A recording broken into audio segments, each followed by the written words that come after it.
Pernahkah kamu merasa gagal, lalu dunia seolah berhenti berputar? Pernahkah kamu berusaha sekuat tenaga, tapi hasilnya justru berbanding terbalik dari harapanmu?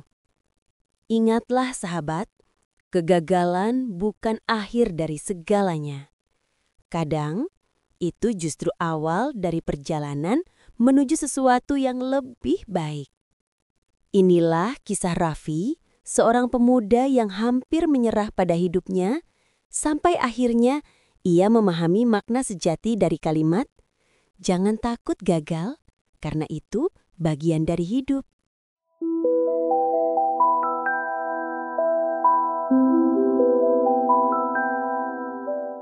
Raffi adalah pemuda sederhana dari keluarga biasa. Sejak kecil, ia bercita-cita menjadi seorang pengusaha sukses agar bisa mengangkat derajat orang tuanya. Ia percaya selama ada usaha, pasti ada jalan. Setelah lulus kuliah, Raffi berani mengambil langkah besar. Ia membuka usaha kecil, jualan minuman kekinian di depan kampus. Ia optimis karena modalnya hasil pinjaman dari tabungan ibunya yang selama ini menabung dari berjualan sayur di pasar. Awalnya, usaha itu berjalan baik, ramai pembeli, dan Raffi mulai punya pelanggan tetap. Tapi, satu hal yang tak ia sadari, ia terlalu cepat puas. Ia tak mencatat keuangan, tak menghitung untung rugi dengan benar. Ia hanya berpikir, yang penting ramai. Namun badai datang tanpa diduga. Muncul pesaing baru yang menjual produk serupa, tapi dengan kemasan lebih menarik dan promosi besar-besaran di media sosial. Usaha Raffi perlahan sepi. Hari berganti minggu. Raffi terpaksa menutup usahanya. Hutangnya menumpuk, dan yang lebih menyakitkan, ia merasa telah mengecewakan ibunya. "Maaf ya Bu, aku udah gagal lagi." Ibunya hanya tersenyum lemut. "Nak, gagal itu bukan aib. Yang penting kamu belajar. Allah gak pernah sia-siakan usaha anak yang niatnya baik." Tapi bagi Raffi, kata-kata itu belum cukup menenangkan hatinya. Sejak usahanya gagal, Raffi berubah. Ia sering murung, jarang keluar rumah, bahkan enggan bertemu teman-temannya. Ia merasa semua orang menertawakannya di belakang. Ia mulai membandingkan dirinya dengan teman-teman seangkatan yang sudah bekerja di kantor besar, punya gaji tetap, dan hidupnya tampak bahagia. Sementara dirinya, nol besar, gagal, berhutang, dan tak tahu harus mulai dari mana. Suatu malam, Raffi berdoa di kamar kecilnya dengan air mata mengalir deras. "Ya Allah, kenapa aku terus gagal? Bukankah aku sudah berusaha sebaik mungkin? Aku lelah." Ia hampir lupa bahwa doa yang penuh air mata bukan tanda kelemahan, tapi tanda seseorang sedang berada di titik paling jujur kepada Tuhannya. Keesokan harinya, ibunya datang membawa sepiring nasi goreng. "Makan dulu, Nak.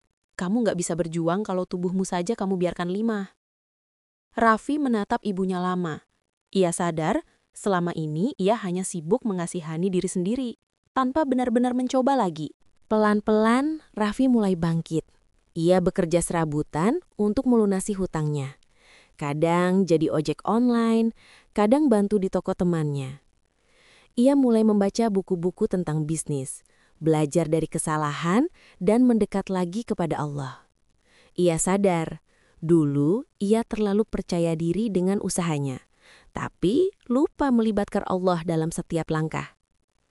Suatu hari, ia membaca ayat dari surah Al-Insyirah. "Sesungguhnya, bersama kesulitan ada kemudahan." Surah Al-Insyirah ayat 6. Ayat itu menancap kuat di hatinya. Ia merasa seperti mendapat kekuatan baru. Raffi mulai membantu temannya memasarkan produk UMKM secara online. Dari situ, ia belajar digital marketing, desain, dan manajemen keuangan. Setiap hari, meski hasilnya kecil, ia merasa lebih tenang karena kali ini ia tidak hanya mengejar uang, tapi juga keberkahan. Beberapa bulan berlalu, usaha online Raffi mulai menghasilkan. Ia berhasil membantu banyak UMKM memasarkan produknya. Ia mulai dikenal di komunitas lokal sebagai pemuda yang ahli digital. Namun manusia memang mudah lupa. Sedikit keberhasilan membuat hatinya kembali meninggi. Ia mulai merasa aku bisa sendiri dan tanpa sadar menyingkirkan doa dari setiap rencananya. Ketika ia mulai ekspansi besar, membuat platform online sendiri, sistemnya diretas orang. Semua data klien hilang, reputasinya hancur dalam semalam. Ia terpukul lagi. Ya Allah, kenapa selalu begini? Saat aku mulai naik, aku jatuh lagi. Tapi kali ini berbeda. Ia tak menyalahkan siapapun. Ia tahu Allah sedang menegurnya. Bahwa setiap keberhasilan pun adalah ujian. Dan setiap kegagalan adalah pengingat agar manusia tak pernah sombong. Dalam masa terpuruk itu, seorang guru tua di masjid dekat rumahnya menasehati. Nak, kadang Allah hancurkan sesuatu bukan karena ia benci, tapi karena ia ingin kamu bangun sesuatu yang lebih baik. Raffi kembali merenung. Ia memperbaiki niat. Ia tak lagi fokus mencari kekayaan, tapi ingin membantu orang-orang kecil agar usahanya bisa tumbuh. Ia mulai membuat kelas gratis untuk UMKM, mengajarkan cara jualan online sederhana. Banyak ibu rumah tangga dan pedagang pasar yang terbantu. Tanpa disangka, dari situlah pintu rezeki terbuka. Sebuah lembaga sosial menawarkan kerjasama. Mereka ingin membiayai program pelatihannya secara resmi. Raffi tersenyum haru. Ia sadar semua kegagalan dulu bukan akhir, tapi jalan menuju peran hidup yang sebenarnya. Beberapa tahun kemudian, Raffi menjadi mentor bisnis yang dikenal banyak orang. Tapi ia tetap sederhana, karena ia tahu yang membuatnya berdiri bukan kekuatannya sendiri, melainkan rahmat Allah. Dalam satu seminar, seseorang bertanya, "Mas Raffi, gimana caranya supaya nggak takut gagal?" Raffi menjawab dengan tenang, "Jangan takut gagal, karena itu bagian dari hidup. Dari gagal, kita belajar rendah hati. Dari gagal, kita belajar bersyukur.